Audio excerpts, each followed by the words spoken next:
Welcome back, Troglodytes, to your daily dose of guitar information, the Trogly's Guitar Show. Hey, thank you guys, we did it. 6,000 likes on that Les Paul Senior Rock or Not video, and I told you guys I'd buy one. But I wanted to give you an extra special treat here. This isn't just any Les Paul Senior. I wrote up the Music Zoo guys and was like, hey, you know that beautiful prototype that's right there that's different from all the other ones you guys did?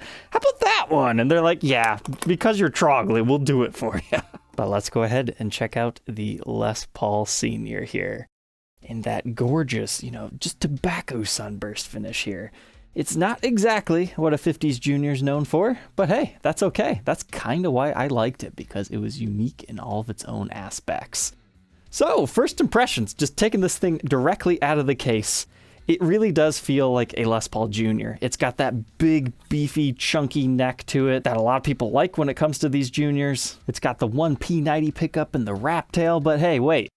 This is a full-size Les Paul. So, in case you missed that last episode, this is a Music Zoo exclusive. They just recently did a run of about 12 of these things, I believe. The first batch was offered in cherry, which I thought was the most attractive finish. They did the TV yellow finish, and then they had the more traditional tobacco sunburst. But then you also had the two prototypes, a TV yellow top with a natural back and sides, which honestly, that one's pretty cool. They did end up throwing that up on Reverb a couple of days ago. And then we had this one, tobacco top with a brown back and sides. Now, some other differences between the production ones versus the prototypes are the prototypes got these Grover tuners, which I think is a superior spec, but I understand why they spec'd out the regular ones like that, because you're blending more Junior elements into this thing, because this is a combination of a Les Paul Standard and a Les Paul Junior. But before we dive a bit more into that, the other thing that the prototypes got different is, this is kind of a letdown, I didn't realize this, it's a regular Lifton style case instead of the cool one. The cool one being the faux alligator skin, because the original ones actually came in something that looked similar to this. However, they were just kind of cheap chipboard cases. They weren't the best, but this is like a Lifton recreation of that case. But let's go ahead and compare these specs. So I don't have a normal Junior. This is another made-to-measure Music Zoo exclusive guitar called the Les Paul Junior Rhythm. It's a Rhythm Les Paul Junior. Generally, Juniors have the bridge pickup, but you can check out this review and demo if you need to learn more about this. It's just the closest thing I have to a Junior today. So Juniors, P90 wrap tail piece. They have a slab mahogany body. There is no carved top to them. They are a flatty. The fretboards on them are nothing too special. It's just your dot inlays, no binding or anything like that. And our headstock is just a regular Gibson silkscreen. So the elements borrowed over here, the wrap tail, the P90, kind of the color, our whole layout of the knobs, and the fretboard. Awesome. But now let's take the Les Paul Standard into consideration here. These guys have the carved maple top to them, so they're not a flat topped, but they do have a flat back to them. They're made out of mahogany. They have the fancier fretboard with the cool inlays and the binding, and we get a mother of pearl Gibson logo up here. This is just a slightly fancier Les Paul that is the full-on Mac Daddy. So while this one doesn't look too much like that, it does get its full body thickness from that. I mean, you could make the argument that they're like borrowing it from a 54 Les Paul Custom because they actually have the mahogany tops like that, but it's the whole carved top nature that we're talking about here. But this was a really nice spec that they took from here. The Gibson Mother of Pearl logo, they did that on these things. So that's actually a really nice step in advance. So we've got a little bit of both blent into here, and that just makes it a very interesting guitar. And if you're wondering why they call it the Senior, like, think of generations. There's a Bob Jr., there's a Bob Senior. They're just kind of doing a play on words with that. But let's check out our case candy real quick. Get a Music Zoo polishing cloth. Interestingly enough, some spacers right here. We'll have to see how that works out. I think we just put them underneath our pickup if we want it to be hotter. We've got one of the old style pre-pack checklists. I guess the custom shop hasn't swapped over yet. Our regular hang tags, and a COA booklet, which, okay, interestingly enough, it bills it as a 54 Les Paul Standard P90. I told you guys it was more standard than a Junior. So to learn more about this interesting beast, let's go ahead and throw it on the workbench to take an individual look at its parts and specs before we get to that playing demo.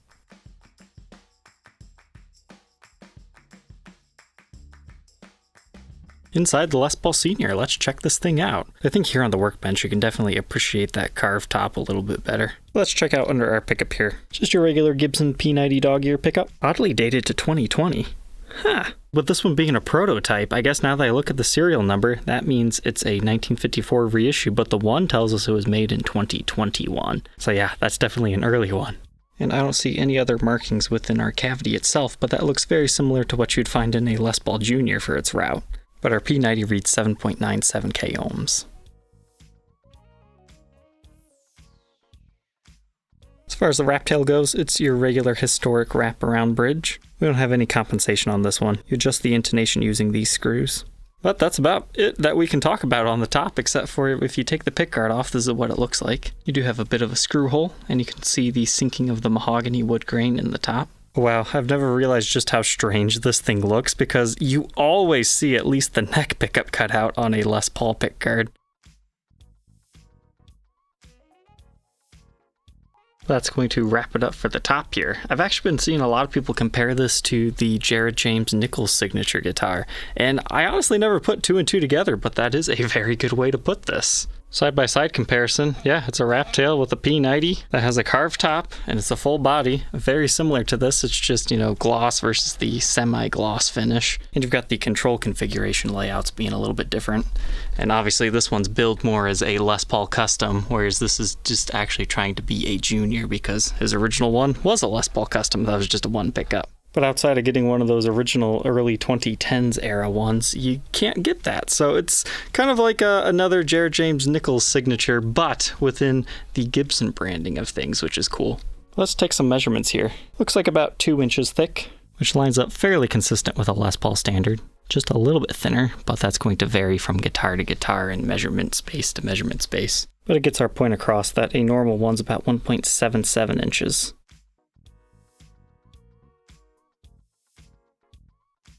But we've got 22 vintage style frets with our acrylic dot inlays and our usual locations. And that's a pretty nice looking rosewood fretboard here.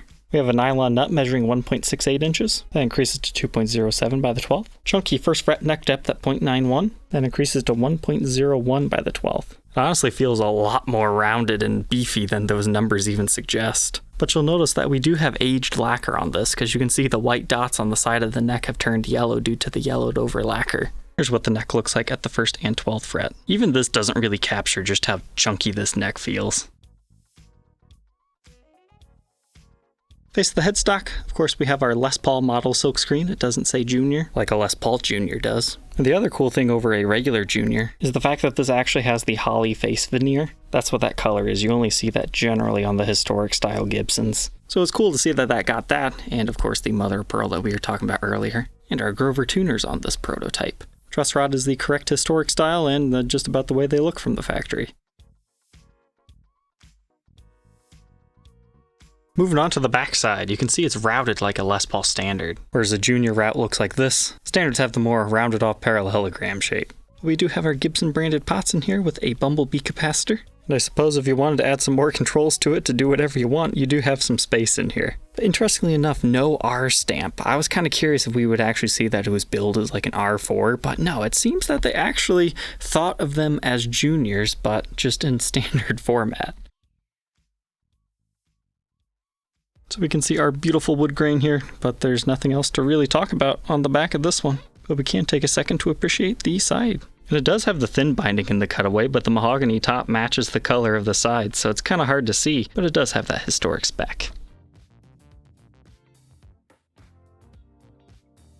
Not too much more to say about the neck either, same color as the rest of the guitar. And we've got our Grover tuners back here that have been lightly aged, and our serial number, dating it to 2021.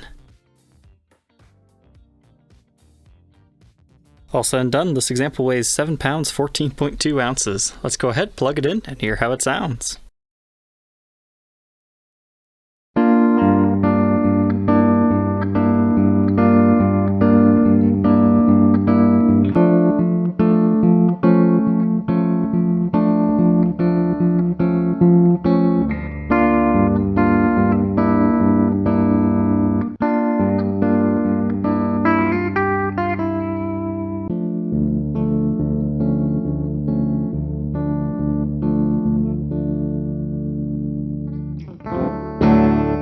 Let's go ahead and run through the tones of this thing. I'm noticing it's a rather dark sounding guitar. Now I'm also tuned to D instead of the normal E, so it's a couple of steps lower, but it just has a very mellow sound to it. I like it.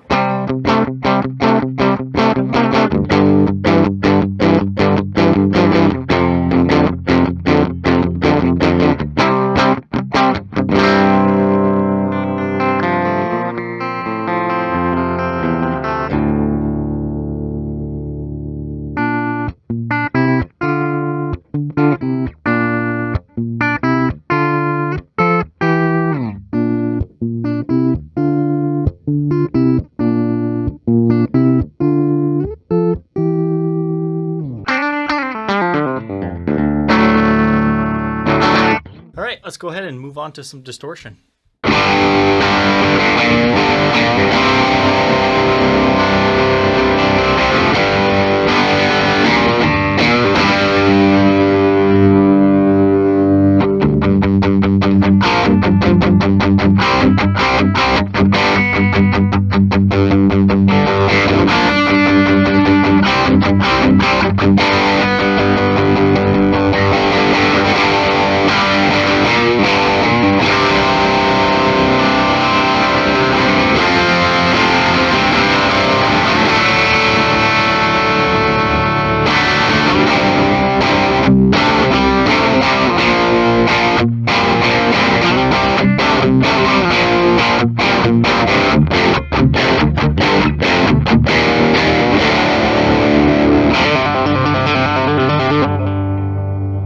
Nice throaty tone to it, which is great for certain things, but I'm finding I'm missing a lot of that high end. I think maybe it comes down to the mahogany top. I've always heard people say these things are a little bit darker sounding, and I've tried a few of them, but man, this is an example that really demonstrates that. But I'm gonna go ahead and tune up to standard, see if that changes it at all.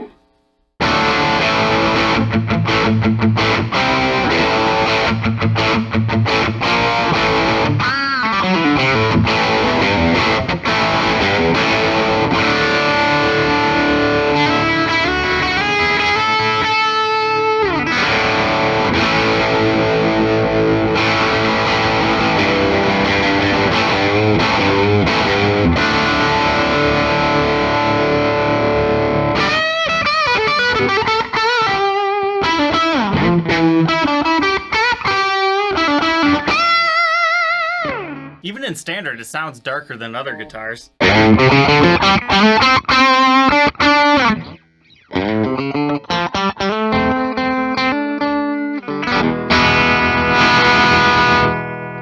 Just for comparison's sake, I mean, strings different, pickups different and everything, but this one still sounds brighter than that one.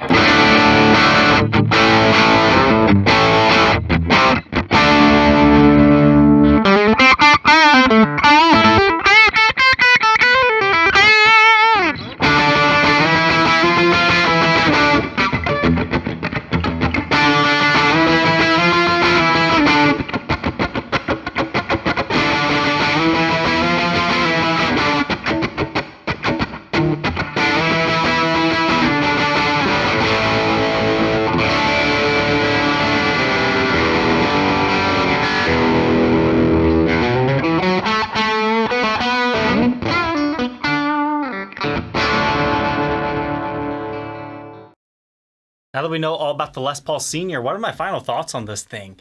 It's definitely an instrument for a very certain thing, in my opinion. This definitely was way darker sounding than a lot of other juniors.